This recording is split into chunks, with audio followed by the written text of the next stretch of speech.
एक दिन मोटू और पतलू दोनों जूते खरीदने के लिए गए क्योंकि मोटू के जूते टूट गए थे। मोटू को वहाँ पर कोई जूता पसंद ना आया तो वो वहाँ से वापस निकल आए।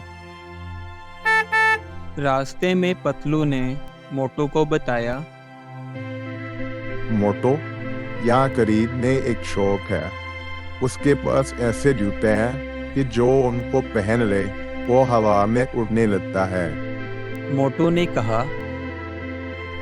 चलो चलते हैं और वही जूते खरीद लेते हैं। वो दोनों उस शॉप पर गए और जूते खरीदकर खुशी खुशी वहाँ से वापस निकल आए। जैसे ही वो दोनों घर पहुँचे तो मोटू ने जल्दी से वो जूते पहन लिए। जूते पहनते ही वो हवा में उड़ने लगा।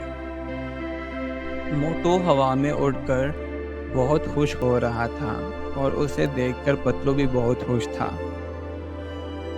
अचानक से उसका कंट्रोल अपने जूतों पर ना रहा और वो नीचे ज़मीन पर आके गिरा। मोटू को बहुत चोटें आईं जिसकी वजह से उससे उठा नहीं जा रहा था, तो पतलू ने जल्दी से एम्बुलेंस को कॉल की और उसको लेकर हॉस्पिटल चला गया। जैसे ही वो हॉस्पिटल पहुंचे, डॉक्टर ने मोटू का ट्रीटमेंट किया और कुछ एहतियाती तदाबीर भी बताई।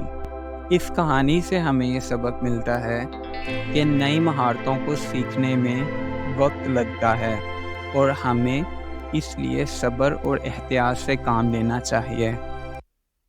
Do like my videos and don't forget to subscribe my YouTube channel. Also press the bell icon.